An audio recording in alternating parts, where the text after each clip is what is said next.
오늘 예배를 드리러 이 자리에 나오신 여러분과 또 영상으로 함께 참여하는 우리 모든 성도 여러분들의 가정 위에 하나님의 놀라운 축복과 은총이 함께 하시기를 간절히 축원합니다. 또한 여러분들의 일평생 동안 주님으로부터 귀하게 쓰임받는 인생이 되기를 간절히 바랍니다. 인생에 있어서 최대의 저주의 말이 있다고 하면 이것입니다. 너는 더 이상 필요 없다. 너는 쓸모없는 존재이다. 반대로 최대의 축복의 언어가 있다면 당신은 소중한 사람입니다. 당신은 우리에게 꼭 필요한 사람입니다. 당신은 쓸모있고 가치 있는 사람입니다. 라는 고백일 것입니다. 나는 어디에 필요한 존재인가? 나는 어디에 쓰임받기 위해 이 땅에 태어났는가 하는 것을 우리는 다른 말로 표현해서 소명 또는 사명이라고 말합니다. 어느 날 제자들이 스펄전 목사님에게 묻습니다. 어떤 것이 소명입니까? 스펄전 목사님은 세 마디로 짤막하게 이야기를 합니다. 첫째, 제일 귀하게 보이는 것이 소명이다. 의사가 제일 귀하다고 생각하는 사람은 의사의 소명을 갖고 있는 것입니다. 후세를 가르치는 일이 제일 귀하다고 느끼는 사람은 교사의 소명을 받은 것입니다. 둘째로는 제일 쉬운 일을 하는 것이 소명이다. 하나님께서는 그 방향으로 일을 시키려고 하나님께서 계획하셨다면 반드시 그것을 감당할 수 있는 은사와 달란트를 미리 주십니다. 그래서 다른 사람들이 그 일을 하면 마냥 어려운데 내가 그 일을 하면 아주 쉽다고 느끼는 게 바로 소명입니다. 마지막 세 번째는 가장 즐거운 일을 하는 것이 소명입니다. 무슨 일을 하든지 그 일이 정말 한없이 즐거워야 합니다. 억지로 하는 것이 아닙니다. 물론 육체적인 피곤함은 있습니다. 그러나 그 일을 하면 할수록 가슴이 뜨거워집니다.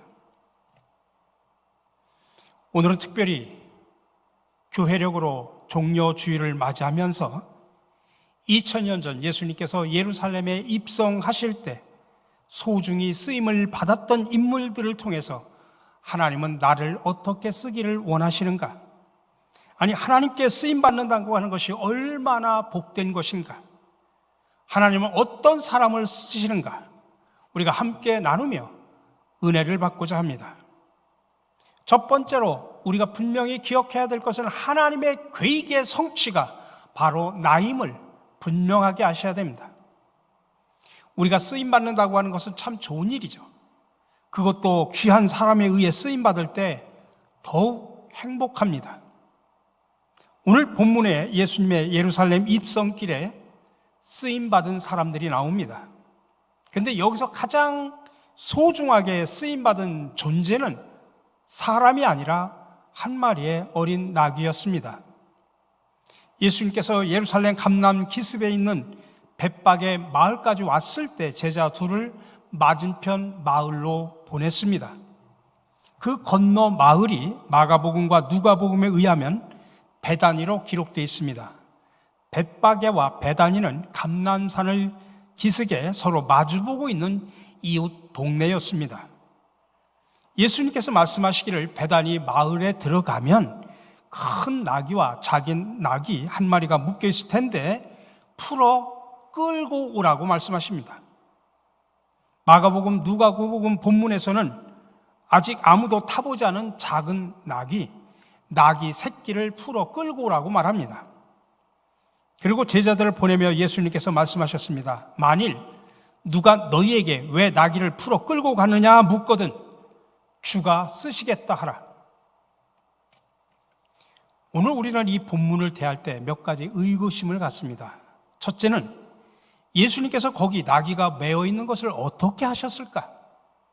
또 두 번째는 당시 나귀 한 마리는 요즘 우리로 말하면 황소 한 마리처럼 농촌 살림의 미천일 텐데 어떻게 그토록 쉽게 선뜻 내줄 수가 있었을까? 이런 의문점을 우리가 가지면서 오늘 우리의 눈을 주목시키는 한 구절이 나옵니다. 마태복음에는 다른 복음서에 없는 한 구절을 이 속에 첨가합니다. 여기 한 마리 나귀 새끼가 쓰임받게 된 이 사실이 이미 오래전에 구약에 예언이 되어 있었다는 점입니다. 오늘 본문은 사복음서에 다 기록되고 있는데 그만큼 오늘 본문이 제자들에게 충격적이고 인상적이었다는 얘기겠죠. 그러나 구약의 구약 선지자 바로 스가랴가 490년 전 이미 예언했다는 이 내용은 마가복음, 누가복음에는 없고 오로지 공관 복음서 속에서는 마태복음에만 있습니다. 마태복음은 특별히 예수님을 왕으로 이해를 했기 때문에 지금 예수님의 예루살렘 입성을 왕의 왕국 입성으로 그렇게 묘사를 하고 있습니다. 구약에 예언된 왕이란 뜻이죠. 지금 나귀 한 마리가 만왕의 왕이 되시는 예수님을 모시는데 쓰임받았다고 하는 것이 바로 마태복음의 통찰입니다. 그것도 그 나귀 새끼가 이날 이렇게 영광스럽게 쓰임받을 것이 이미 오래전에 하나님에 의해서 계획되고 예언이 되었다는 것입니다. 그래서 오늘 4절에서 말합니다. 이는 선지자를 통하여 하신 말씀을 이루려 하심이라. 여러분 한번 기억해 보십시오. 하나님께서 저 미물과 같은 나귀 새끼 한 마리를 향해서 이토록 오래전서부터 섬세한 계획을 가지고 계셨다면 만물의 영장인 우리 인간, 아니 저와 여러분을 향한 하나님의 계획은 어떠셨을까요? 여러분 그런 생각을 하면 우리 가슴이 뜨거워지고 설레이지 않습니까? 하나님은 저와 여러분을 향한 놀라운 계획을 가지고 계시는데 세상 아무렇게나 될 대로 되라 그렇게 살면서 죽도록 내버려 두셨을까요? 시시하게 아무 의미도 없이 우리를 만들지는 않았을 것입니다. 나귀가 수레를 끄는데 쓰임받을 수 있고 짐을 나르는데 쓰임받을 수 있죠. 그러나 오늘 본문은 예수님을 위해서 쓰임받았다고 하는 것이 얼마나 귀하고 영광스러운가를 우리에게 말씀하고 있습니다. 부디 바라기는 우리 모두 하나님을 위해, 예수님을 위해, 하나님 나라를 위해서 영광스럽고 황홀한 사역자로 쓰임받기를 간절히 축원합니다. 그러므로 우리의 삶은 하나님이 쓰실 때만 가치가 있습니다. 우리의 삶은 하나님이 쓰실 때만 행복할 수 있습니다. 우리의 삶은 하나님이 쓰실 때만 형통할 수 있습니다. 기억하십시오. 하나님은 저와 여러분도 한 사람 한 사람을 향한 분명한 계획을 가지고 계십니다. 하나님은 저와 여러분 한 사람 한 사람을 향한 놀라운 계획을 가지고 계심을 믿으시기 바랍니다. 그렇기 때문에 우리는 하나님 앞에 쓰임받는 순간마다 자리마다 여러분 우리는 감격하면서 이렇게 외쳐야 됩니다. 하나님의 계획의 성취가 바로 나다. 자, 이제 본문을 통해서 아까 제가 제기했던 의구심들을 한번 풀어보려고 합니다. 주님은 마을에 들어가 보지도 않고 어떻게 거기 나귀가 매어 있는 것을 아셨을까? 또 왜 남의 나귀를 풀어 끌고 가느냐? 주인이 화를 낼 수 있을 텐데 주님이 쓰신다고 하면 나귀를 선뜻 내줄 것을 어떻게 하셨을까? 그뿐만 아닙니다. 어떻게 주가 쓰신다는 말 한마디에 무슨 도구도 아니고 삽자루 하나 정도도 아니고 나귀를 순순히 그렇게 내줄 수가 있었을까? 대부분의 성경 주석가들은 하나님은 전지전능하신 분이니까 그런 것쯤은 쉽게 알았을 것이다. 또 거기에 헌신되고 준비된 무명의 제자가 있었을 것이다. 그렇게 말합니다. 그럴 수도 있을 수 있겠죠. 근데 여러분, 주님이 이런 것까지 하나님의 신성을 사용하셨을까? 그건 아니라고 봅니다. 그래서 오늘 우리는 이 본문을 다른 관점에서 바라봐야 됩니다. 관계성이라고 하는, 공동체성이라고 하는 그런 관점, 소그룹의 관점에서 오늘 본문을 바라다 보면 전체적인 그림을 우리가 쉽게 이해할 수 있습니다. 예수님은 실제로 공생애 동안에 예루살렘을 여러 차례 방문했습니다. 그 전에도 그랬죠. 근데 한 번도 예루살렘에서 주무신 적은 없습니다. 찾아올 때마다 방문은 했지만 베다니로 가셔서 거기서 주무셨습니다. 그리고 베다니 사람들과 함께 식사도 하고 말씀도 나눴습니다. 베다니에 보면 늘 예수님을 위해서 식사를 준비하던 마르다가 있었고, 발밑에 앉아서 말씀을 즐겨 듣고 있던 마리아가 있었던 곳입니다. 그리고 그들의 오라버니 나사로가 죽었을 때 예수님은 사랑하는 자 나사로의 죽음 앞에서 눈물을 흘리시면서 그를 살려주기도 하셨습니다. 베단이라는 말 뜻이 슬픔의 집, 가난한 사람의 집이라는 뜻을 가지고 있습니다. 이렇게 예수님은 아픔과 슬픔, 질병과 고통을 삼키며 살아가는 그 베다니 사람들의 친구였고 그들의 희망이었습니다. 주님은 그 마을에 사는 나병 환자를 고쳐주고 죄 많은 여인의 아픔을 어루만져 주시기도 했습니다. 그리고 죽은 자를 살려 소망과 생명의 주님이 되시기도 하셨습니다. 나중에 십자가에 달려가서 돌아가시고 부활하셨을 때 베다니 마을 앞까지 나가셔서 저들을 축복을 하신 후에 하늘로 승천했다고 누가복음 24장에서는 기록하고 있습니다. 그때 그곳에 모인 많은 사람들이 그래서 예루살렘에 들어가 기도하고 찬송하다가 성령의 충만한 역사를 체험합니다. 결국 그들이 세상에 나가 세상을 변화시켰습니다. 그렇기 때문에 그 베다니 마을 사람들은 주님이 원하는 것이라고 하면 무엇이든지 아낌없이 바칠 준비가 이미 되어 있었습니다. 마가복음 14장에 보면 예수님께서 베다니 문둥이 시몬의 집에 있을 때 거기서 식사를 하실 때 한 여인이 옥합을 깨트려 가지고 예수님의 머리에 부어서 예수님의 장례를 미리 준비했습니다. 근데 이런 예수님이 지금 십자가를 짊어지고 종려주일에 예루살렘으로 올라가시는데, 아니 우리를 구원하시는 왕으로 지금 예루살렘에 입성하고 계시는데 그까지 나귀 새끼 한 마리를 못 바치겠습니까? 그렇습니다. 예수님 안에 베다니 사람이 있었고 베다니 사람들 가슴 안에 예수님이 계셨습니다. 이런 관계성 속에서 주여 여기 있습니다, 마음대로 쓰십시오, 진정한 로드십, 그리스도의 주권이 나타나게 된 것입니다. 여기 무명의 헌신자 나귀 주인이 나귀를 내준 것은 단순히 나귀라고 하는 짐승을 내준 게 아니라 바로 자기 자신 전부를 내준 거나 마찬가지입니다. 그것을 우리는 이름하여 로드십, 그리스도의 주권이라 이렇게 말하는 것입니다. 로드십, 주권 의식이라고 하는 것은 단순한 헌신이 아닙니다.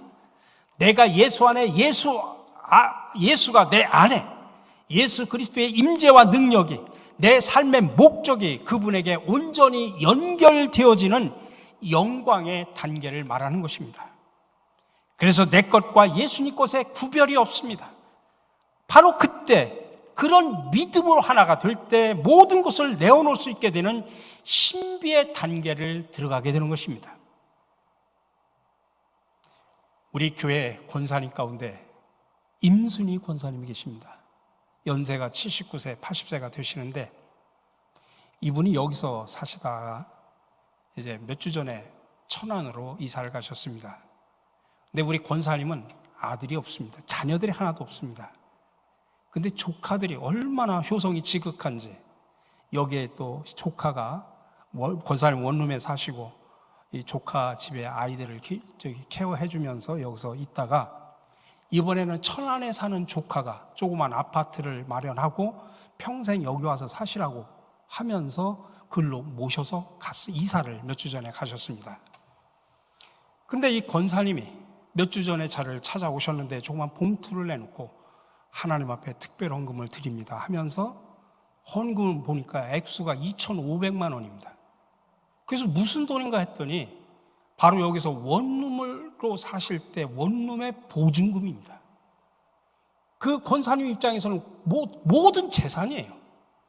그래서 제가 물었어요. 권사님, 연세가 계셔서 그래도 조카들이 돌봐줘도 돈이 필요하지 않습니까? 그랬더니 목사님, 그럴 필요 없습니다. 조카들이 너무 효성이 지극해서 이것저것 다 챙겨줍니다. 너무 감사합니다.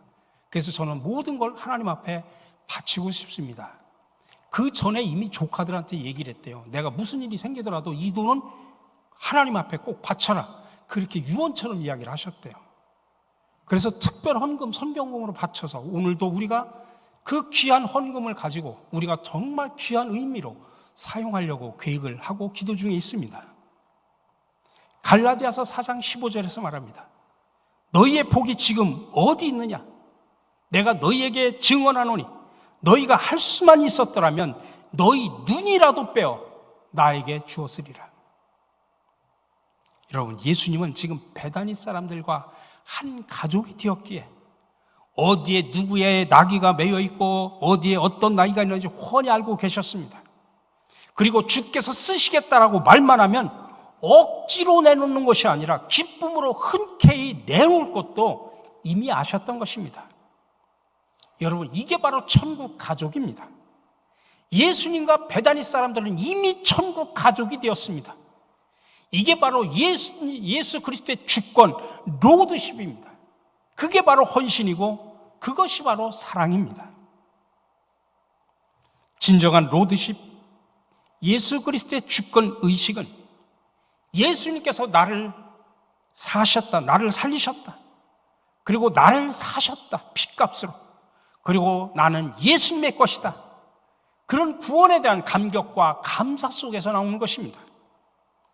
그렇습니다. 내가 가지고 있는 모든 것은 내게 아닙니다. 예수님의 것입니다. 나의 생명도 나의 시간도 주님의 것입니다. 오늘 내 생명을 하나님이 부르시면 우리는 갈 수밖에 없는 존재입니다. 은사와 달란트도 내 것이 아니고 주님의 것입니다. 주님을 위해 살도록 우리에게 주신 것입니다. 나의 물질도 나의 기업도 주님의 것입니다. 내 것이 아닙니다. 그래서 주가 쓰시겠다고 말씀하실 때 베다니 사람들은 주님이 필요하면 당연히 드려야죠라고 그렇게 생각했던 것입니다. 그래서 오늘 3절에서 말합니다. 만일 누가 무슨 말을 하거든 주가 쓰시겠다라 그리하면 즉시 보내리라. 즉시 보내리라. 여러분, 아브라함은 이삭을 바치라고 할 때 즉시 순종했습니다. 제자들은 즉시 순종하여 모든 것을 버려두고 주님을 따랐습니다. 주가 쓰시겠다. 성경에서는 예수님이 당신 자신을 주라고 표현하는 것은 이것밖에 없습니다. 그만큼 이 본문은 커다란 중요성을 갖고 있는 겁니다. 내가 주인이다라는 것입니다. 주님이 하신 말씀입니다. 네가 주인이 아니라 내가 주인이라는 것입니다. 그렇기 때문에 참된 헌신과 봉사와 섬김은 예수 사랑에서 나오는 것입니다. 그렇기 때문에 사랑이 없는 헌신, 사랑이 없는 봉사, 감사가 없는 섬김은 아무것도 아닙니다. 베다니 사람들은 그동안 예수님이 예루살렘에 올라가실 때는 언제나 자기들 방문하시고 자기들을 만나주시고 거기서 기도도 하셨습니다. 근데 오늘따라 마을을 찾아오시지 않고 나기만 요구하십니다. 근데 베다니 사람들은 알았습니다. 바로 이 길이, 이번 여행이 어떤 길이고 어떤 여행인지 너무나 잘 알고 있었습니다. 예수님 일생의 마지막 여행이고 십자가를 짊어지고 가는 마지막 길임을 베다니 사람들은 알고 있었습니다. 그렇기 때문에 나귀를 드리는 것은 예수님의 죽음을 준비하는 것입니다. 여러분, 바로 여기에 헌신의 원리가 있습니다. 우리가 주님을 위해서 무엇을 할 때마다, 주님을 위해서 뭔가를 드릴 때마다 여러분, 우리 가슴 속에는 예수 그리스도의 보혈의 피가 묻어 있어야 됩니다. 예수 그리스도의 보혈에 대한 감사와 감격이 넘치는 속에서 해야 됩니다. 우리가 예배 시간에 찬양대원들이 찬양을 하면 그 가슴 속에는 예수님의 보혈의 피가 흘러야 됩니다. 단순하게 테크닉으로 하는 게 아닙니다. 아이들에게 말씀을 가르칠 때는 선생님들 가슴 속에 예수 그리스도의 피가 흘러야 됩니다. 우리가 가정교회 안에서 가정교회 식구들을 부여 안고 기도할 때마다 우리의 섬김이들은 예수 그리스도의 피가 묻어 있어야 됩니다. 나에게 상처 줄 그 원수 같은 사람들을 위해서 기도할 때마다 내 가슴 속에 예수 그리스도의 피가 흘러야 됩니다. 이게 바로 예수 그리스도의 로드십입니다. 주님이 쓰시겠다. 예, 언제든지 저를 쓰십시오. 저는 주님께서 핏값으로 사신 주님의 것입니다. 이런 고백이 저와 여러분들의 고백이 되기를 간절히 축원합니다. 우리 사랑하는 성도 여러분, 가슴마다 예수의 사랑으로 끓고 있는 사람들, 예수님과 맺은 그 사랑, 그 관계가 벅차서 주를 위해서 자신을 드리기를 원하는 그런 사람들을 향해서 우리 주님은 오늘도 말씀하십니다. 풀어 끌고 오너라. 메인 나귀를 풀어 끌고 와야 주님이 쓰실 수 있다는 이야기입니다. 여기에 매여 있다는 말의 히브리어는 문법적으로는 완료 분사라고 말합니다. 이 말이 무슨 뜻이냐면 마치 나귀가 자기를 풀어가도록 기다리면서 매여 있다, 지금 그런 뜻이에요. 여러분, 이 시간 사업과 물질에 묶여 있는 분들이 계십니까? 묶인 것들이 풀어지기를 바랍니다.